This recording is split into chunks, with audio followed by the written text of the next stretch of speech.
दोस्तों, बॉलीवुड से खबरों का आना जारी है, लेकिन इस वीडियो में हम पहले आज साउथ की 3 खबरों की बात करेंगे जिनका संबंध हिंदी के दर्शकों से भी है, यानी आपसे है। एक खबर जो है वो प्रभास को लेकर आ रही है, दूसरी खबर जो है वो पुष्पा 2 से जुड़ी हुई है जिसका कि सब जगह इंतज़ार हो रहा है और हिंदी बेल्ट में भी उसका ज़बरदस्त रूप से लोग वेट कर रहे हैं। तीसरी खबर कल्कि 2898 एडी के जो डायरेक्टर हैं नाग अश्विन, उनसे जुड़ी हुई है। तो पहले हम इन्हीं खबरों की बात करते हैं और उसके बाद जो है वो बॉलीवुड में आते हैं। प्रभास के बारे में एक बहुत ही बड़ी खबर है कि उन्होंने साउथ के एक प्रोडक्शन हाउस होमबेल फिल्म्स के साथ में 3 फिल्मों की डील की है। मतलब इस प्रोडक्शन हाउस के लिए वो 3 फिल्मों में काम करेंगे और इससे ज़्यादा बड़ी बात यह है कि इन 3 फिल्मों के लिए उनको जो फीस मिल रही है, ये आज तक जो है किसी एक फिल्म के लिए साउथ में तो किसी स्टार को मिली ही नहीं है और बॉलीवुड में भी जो है वो सीधे सीधे नगद नारायण में नहीं मिली है। अनुबंध तो हो जाते हैं कि ठीक है हम प्रॉफिट में भी शेयर करेंगे, प्रॉफिट शेयरिंग का इतना लेंगे, लेकिन कैश में आपको क्या मिल रहा है, चेक में आपको क्या मिलेगा, आपकी फीस एग्जैक्ट क्या होगी। तो ये जो प्रभास ने होमबेल फिल्म के साथ में जो डील साइन की है, इसमें उन्हें 600 करोड़ रुपए मिलेंगे, यानी हर फिल्म के लिए 200 करोड़ रुपए। 200 करोड़ रुपए उनकी फीस होगी, इसमें से कुछ भी घटेगा नहीं, इसमें कुछ भी छटेगा नहीं। और इसके अलावा ये जो 3 फिल्में होंगी वो 3 साल में आएंगी, 2026, 2027 और 2028 में। सालार में आपने उनको देखा था, तो सालार 2 जो होगी वो पहली फिल्म होगी होमबेल फिल्म्स जो है, जैसे आपको याद होगा कांतारा आपको याद होगी, केजीएफ सीरीज़ की फिल्में आपको याद होगी, तो ये होमबेल ने बनाई थी। तो होमबेल जो है साउथ का बहुत बड़ा प्रोडक्शन हाउस है और प्रभास के साथ में उसने ये डील की है। हालांकि साउथ में जो सबसे ज़्यादा फीस लेने का रिकॉर्ड है अभी वो अल्लू अर्जुन के नाम है। खबर यह है कि पुष्पा 2 के लिए उन्होंने 260 करोड़ रुपए की फीस चार्ज की है, लेकिन ये 260 करोड़ रुपए जो है वो पूरी फीस बस नहीं है, इसमें जो प्रॉफिट शेयरिंग है वो भी करेंगे। तो इस तरह से देखिए, प्रभास को लगातार प्रोजेक्ट किया जा रहा है कि वो पैन इंडिया स्टार हैं और बाहुबली के बाद से जो उनकी इमेज बनी और जिस तरह से उनको चारों तरफ तारीफ़ें मिली हैं, पूरे देश में उनको प्यार करने वाले, उनकी तारीफ़ करने वाले लोग हैं। लेकिन ये ज़रूर है कि उनकी कुछ फिल्में जो हैं, जैसे राधे श्याम आई थी वो नहीं चली, आदि पुरुष आई थी, साहो आई थी वो नहीं चली। तो मतलब यह जिस तरह से उम्मीद थी उस तरह से परफॉर्म नहीं किया इन फिल्मों ने, हैवी बजट फिल्में थी। लेकिन नए सिरे से वो अपने ऊपर जो पूरा काम कर रहे हैं, उनकी टीम जो है पूरी तरह से एक बार फिर से जो स्क्रिप्ट सिलेक्शन कैसा होना चाहिए प्रभास की पर्सनैलिटी और इमेज के हिसाब से, और यही देखते हुए जब होमबेल फिल्म्स ने इतना बड़ा दांव खेला है 600 करोड़ रुपए का, तो निश्चित रूप से कुछ सोच समझ के ही खेला होगा और बहुत बड़ी प्लानिंग की होगी। तो ये पहली खबर है। दूसरी खबर पुष्पा 2 से जुड़ी हुई है। पुष्पा 2 के जो फैंस हिंदी पट्टी में हैं उनके लिए खबर जो है बहुत इंपॉर्टेंट है, क्योंकि अभी तक तो हम ये देखते थे कि साउथ के जो मेकर्स हैं वो हिंदी में अपनी फिल्म डब करते हैं, हिंदी बेल्ट में उतार देते हैं, फिर वो देखते हैं कि फिल्म चल रही कि नहीं चल रही, और बहुत ही रेयर होता है। नॉर्मली वो लोग मुंबई तक आते हैं और कभी एक आध जगह आगे गए तो गए और नहीं तो फिर वो साउथ में ही सिमटे रहते हैं। लेकिन अब साउथ के स्टार्स को एहसास होने लगा है कि वो भी बॉलीवुड स्टार्स की तरह जो है नॉर्थ में जाके अपना झंडा गाड़ सकते हैं, वास्तव में वो पैन इंडिया हो सकते हैं। और यही वजह है कि पुष्पा 2 के मेकर्स ने ये डिसाइड किया है कि पुष्पा 2 के जो प्रमोशन की शुरुआत होगी वो पटना से होगी। आप सोचिए, ट्रेलर लॉन्च होगा, उसके बाद में जो है प्रमोशन होंगे फिल्म के। तो 7 शहरों को चुना गया है कि जहाँ पे पुष्पा 2 के जो है ख़ास तौर पे प्रोग्राम किए जाएंगे। तो सबसे पहला जो है उसमें मामला पटना का है, उसके बाद कोलकाता जाएंगे, फिर चेन्नई है, कोच्चि है, बंगलुरु है, मुंबई है और हैदराबाद है। तो पुष्पा 2 जो है वो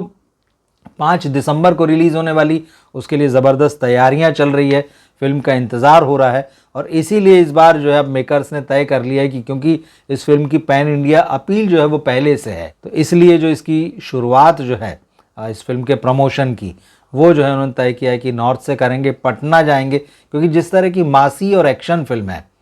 ये बात सब लोग जानते हैं कि अगर उस बेल्ट में पटना, बिहार का जो बेल्ट है, झारखंड है, यूपी है, ये बेल्ट अगर उन्होंने साध लिया तो फिल्म को कितना ज़बरदस्त जो है वो फ़ायदा होगा। तो उसी हिसाब से ये पूरी रणनीति बनाई गई है। पुष्पा 2 के बाद अगली खबर जो है डायरेक्टर नाग अश्विन से जुड़ी हुई है, जिनकी फिल्म आपने पिछली देखी थी कल्कि 2898 एडी, जिसमें प्रभास थे, अमिताभ बच्चन थे, दीपिका पादुकोण थी, ये फिल्म 600 करोड़ रुपए के बजट में बनी थी और वर्ल्ड वाइड इसने 1000 करोड़ रुपए के ऊपर कलेक्शन किया था। क्योंकि ये फिल्म 2 पार्ट में बननी थी तो ये माना जा रहा था कि अब सेकंड पार्ट की शूटिंग जो है वो जल्दी ही इसके बाद शुरू होगी। लेकिन अब ये खबर आ रही कि नाग अश्विन ने तय किया है कि वो इस फिल्म से ब्रेक लेंगे और खबर ये है कि वो एक फीमेल लीड सेंट्रिक फिल्म जो है उसकी तैयारी कर रहे हैं और उसके लिए आलिया भट्ट उनकी नज़र में है। यानी वो आलिया भट्ट से बात करना चाहते हैं और अगर ऐसा होता है कि आलिया भट्ट से वो बात करते हैं या आलिया भट्ट को इस फिल्म के लिए साइन किया जाता है तो फिल्म तो खैर साउथ की भाषाओं के साथ साथ हिंदी में भी बनेगी और अगर ऐसा होता है तो ये आलिया भट्ट की पहली पैन इंडिया फिल्म रहेगी। आप गौर करें कि हालांकि वो आरआरआर में थी लेकिन आरआरआर में उनका रोल जो है बहुत छोटा था, तो ऐसे में उस फिल्म की कामयाबी का जो क्रेडिट है उनके हिस्से नहीं लिखा जा सकता। लेकिन अगर फीमेल लीड वाली फिल्म में आलिया आती हैं नाग अश्विन की तो फिर जो है निश्चित रूप से उनकी पहली पैन इंडिया फिल्म होगी। अब लेकिन सवाल उठता है कि कल की 2898 एडी का जो सेकंड पार्ट है उसका क्या होगा। अब जब नाग अश्विन ने इस फिल्म के बारे में कहना शुरू कर दिया कि वो आलिया के साथ ये फिल्म बनाना चाहते हैं या जो खबरें आ रही है, तो ऐसे में अब सोशल मीडिया में ये भी चर्चा चल पड़ी है कि क्या कल की 2898 एडी के जो प्रोड्यूसर्स हैं वो सेकंड पार्ट बनाएंगे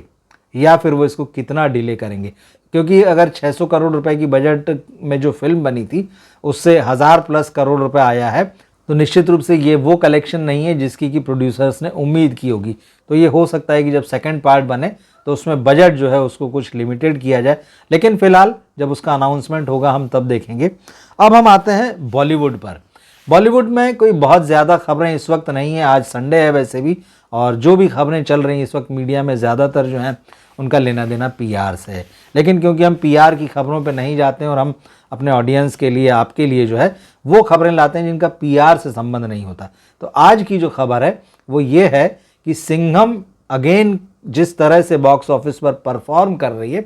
उससे इस फिल्म के प्रोड्यूसर्स और डायरेक्टर के हाथ पांव जो है फूलते नज़र आ रहे हैं। जो टीम जो है अजय देवगन और रोहित शेट्टी जो है जो फिल्म की रिलीज से पहले जो है मीडिया से इंटरव्यू देने से बचते थे, नहीं जाते थे, वो अब जो है पिछले 2-3 दिनों में लगातार जो है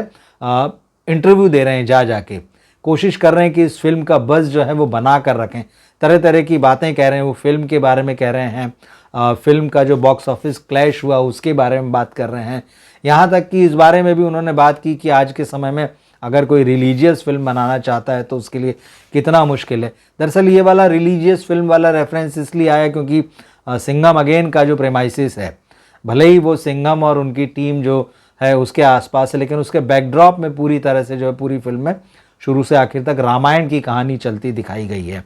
अब ऐसे में जब रोहित शेट्टी से पूछा गया कि भाई क्या कोई रिलीजियस फिल्म भी बना सकते हैं, तो उन्होंने कहा कि भाई आज के समय में जिस तरह से सेंटिमेंट्स हो गए हैं लोगों के,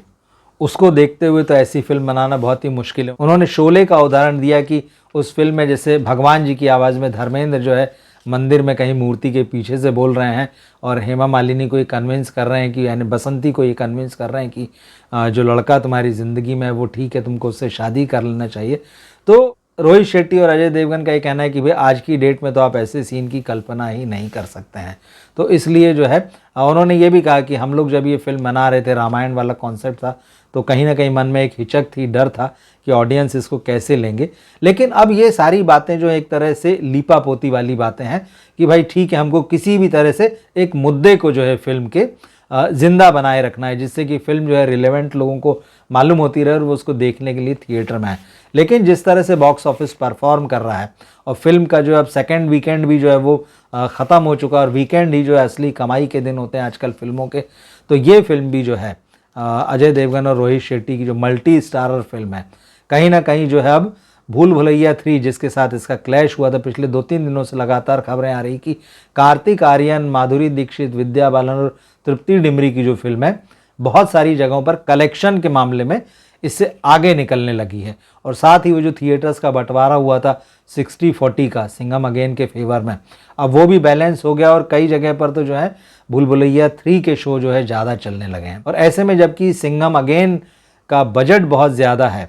300-350 तक बताया गया है, तो अब जो है कहीं ना कहीं उनकी टीम की तरफ से ये खबरें मार्केट में डालने की कोशिश हो रही कि नहीं इतना बजट नहीं है, ये तो 250 से 270 है। क्योंकि अब जो टोटल बॉक्स ऑफिस इंडिया में कम से कम जो नज़र आ रहा है, तो ट्रेड की खबरों को अगर आप देखें तो आपको पता चलेगा कि ये फिल्म लाइफ टाइम जो है शायद यहाँ पे 250, पौने 300 के आसपास जाकर आने वाले समय, मतलब इस हफ्ते तो चलिए 200 क्रॉस हो चुका है, लेकिन अब जिस तरह से अगले हफ्ते से फिल्में रिलीज़ होने लगेगी, भले ही वो इतनी बड़ी फिल्में नहीं, लेकिन वो जो 2 हफ्ते का गैप मिला था बीच में खाली, वो ख़त्म हो जाएगा और फिल्में आने लगेगी। और जिस तरह से भूल भुलैया 3 को लोग अभी भी देख रहे हैं, इसमें ख़ास बात एक ये है कि जिन्होंने सिंघम अगेन देख ली थी पहले, वो अभी भी भूल भुलैया 3 देखने जा रहे हैं। लेकिन जिन लोगों ने भूल भुलैया 3 देखी बॉक्स ऑफिस पर या सिनेमा घर में जाके, वो सिंघम अगेन देखने नहीं जा रहे हैं। तो यहाँ पर सिंघम अगेन को बड़ा लॉस हो रहा है। तो अब इसी लॉस को जो है कहीं ना कहीं इंटरव्यू देकर, बातें बनाकर और तरह तरह की बातें करके रोहित शेट्टी और अजय देवगन जो हैं वो फिल्म को रिलेवेंट बनाए रखने की कोशिश कर रहे हैं। देखते हैं अगले हफ्ते आने वाले समय में क्या होता है, ये फिल्म कहाँ जाकर ठहरती है या और कितना लंबा चल पाती है। तो ये आज की कुछ ज़रूरी खबरें थी। उम्मीद करें कि ये आपको अपने काम की लगी होंगी। ये ऐसी खबरें हैं, आप हमारे साथ जुड़े रहिए, बने रहिए। चैनल अभी तक सब्सक्राइब न किया हो तो आप इसे ज़रूर सब्सक्राइब कर लें। मिलते हैं फिर हम अगले वीडियो में। नमस्कार।